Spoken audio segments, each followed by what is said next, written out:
Hello friends, welcome to eco fin. कई बार आपको एक्सपर्ट्स ने बताया होगा या फिर आपके म्यूचुअल फंड डिस्ट्रीब्यूटर है, एजेंट्स है, उन्होंने भी बताया होगा कि एसआईपी अगर आपको करनी है इक्विटी म्यूचुअल फंड में तो वो लॉन्ग टर्म के लिए करनी चाहिए, 10 साल के लिए, 15 साल के लिए। अगर आप 10-15 साल के लिए एसआईपी करोगे तो ऑटोमेटिकली आपकी जो रिस्क है वो कम हो जाएगी और आपके जो रिटर्न्स है वो बेहतर हो जाएंगे। इस तरीके से कई बार हमें एसआईपी इन्वेस्टमेंट सही है, इसके बारे में कई लोग बताते हैं।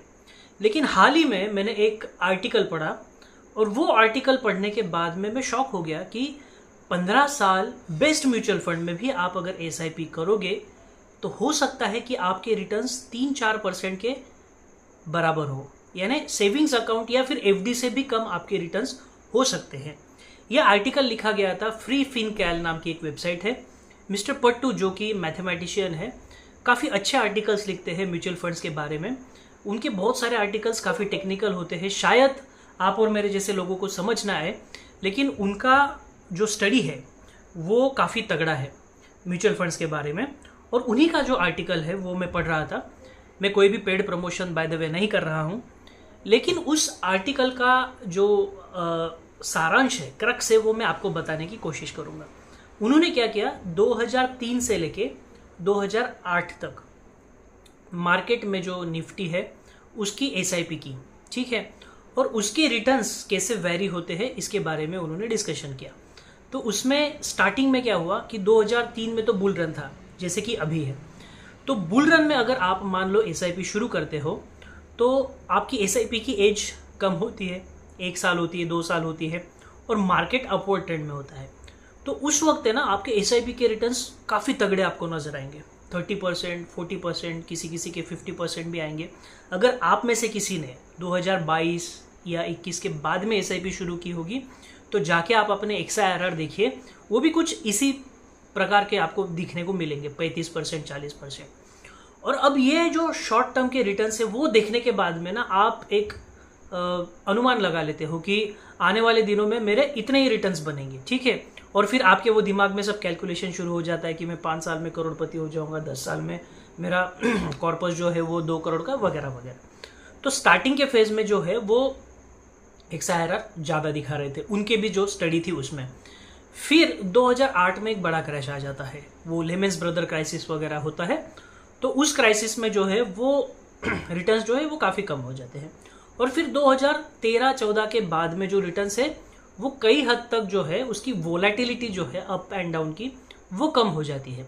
और 2018 में, यानी बराबर 15 साल बाद, 2003 के बाद में 15 साल बाद में निफ्टी की जो आपने एसआईपी की है उसमें रिटर्न्स तकरीबन 16-17% के दिख रहे थे। अब यहाँ तक तो काफ़ी बढ़िया था, ठीक है। फिर उन्होंने सिमुलेशन किया। सिमुलेशन क्या किया? सिमुलेशन यानी इमेजिनरी सिचुएशन उन्होंने अपने मॉड्यूल में डाली। उन्होंने ये सिमुलेट किया कि मान लेते हैं 2018 में आपके रिटर्न्स एक्सआईआरआर टर्म में 18-19% के हैं। उसके बाद में अगर क्रैश आता है, जैसा क्रैश 2008 में आया था, ठीक है, उस वक्त आपके रिटर्न्स कितने होंगे? तो शॉकिंगली ये देखा गया कि अगर महज 20-25% का भी करेक्शन आ जाता है मार्केट में, आपके जो एसआईपी के एक्सआईआरआर रिटर्न्स है वो 3-4% के हो जाएंगे। और फिर आपको एक शॉक लगेगा, झटका लगेगा, करंट लगेगा कि यार मेरा एडवाइजर जो था वो तो मुझे बोल रहा था कि 15 साल के लिए एसआईपी करो, रुपी कॉस्ट एवरेजिंग हो जाएगी, ये होगा वो होगा, आपके रिटर्न्स कम हो ही नहीं सकते, ऐसा वैसा। ये सब झूठ है, ये बकवास है। और ये फैक्ट्स एंड फिगर्स के बेसिस पे जो है वो आर्टिकल में आपके सामने उन्होंने रखा। और एग्जैक्टली यही हुआ। 2020 में जो क्रैश आया, उस क्रैश में भी लोगों के जो एक्सआईआरआर रिटर्न्स है, जिनकी 15 साल पहले, 10 साल पहले की, मेरी खुद की 8-9 साल पहले की एसआईपी थी, उसके रिटर्न्स जो है वो नियरली 0% थे, नियरली 0%, ठीक है। तो आप कहोगे कि भाई ये तो ठीक है, क्रैश में तो होता ही है, लेकिन कई सारे इन्वेस्टर्स को यही नहीं पता होता कि एसआईपी में आप 15 साल के बाद में भी इतने बैकफुट पे आ सकते हो। उसके लिए आपका माइंड जो है वो प्रिपेयर्ड होना चाहिए। उसके लिए आपको सिचुएशन को हैंडल करना सीखना पड़ेगा। देखिए 2008 का जो क्रैश था उसमें से रिकवरी आने के लिए तकरीबन 2-3 साल लग गए। लेकिन 2020 का क्रैश था, चुटकी में 5-6 महीने में रिकवरी आ गई। तो रिकवरी कब आएगी आप और मुझे नहीं पता, शायद 4 साल लग जाए, 5 साल लग जाए, लेकिन तब तक आपको अपना रिस्क मैनेजमेंट करना काफ़ी ज़रूरी है। अब वो किस तरीके से कर सकते हैं आप, असेट एलोकेशन वगैरह वगैरह, कितना चाहिए, कितने साल के बाद में कितना करना है, इसके बारे में ढेर सारे आर्टिकल्स हैं, उसके बारे में हम किसी और वीडियो में बात करेंगे। लेकिन इन्वेस्टमेंट करने से पहले पर्टिकुलरली इक्विटी में ये बात आप जहन में डालिए कि एसआईपी यानी रिस्क कम होना बिल्कुल नहीं है।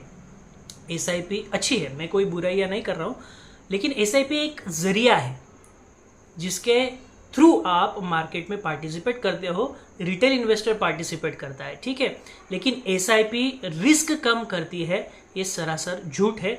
अगर कोई एक्सपर्ट आपको ये बोले तो उसे बताइएगा कि भाई मुझे एसआईपी के बारे में काफ़ी जानकारी है, मुझे पता है कि मैं कितने रिस्की इन्वेस्टमेंट में निवेश कर रहा हूँ, तो आप मुझे ज़्यादा मत सिखाइएगा, ठीक है। तो ये बात ध्यान में रखिएगा। आई होप कि आज की ये वीडियो आपको इन्फॉर्मेटिव लगी होगी। ऐसे ही वीडियोस के लिए हमारे चैनल को सब्सक्राइब कीजिए और बेल आइकन दबाना मत भूलिए। हम फिर मिलेंगे नई वीडियो के साथ, तब तक के लिए bye bye, have a nice day.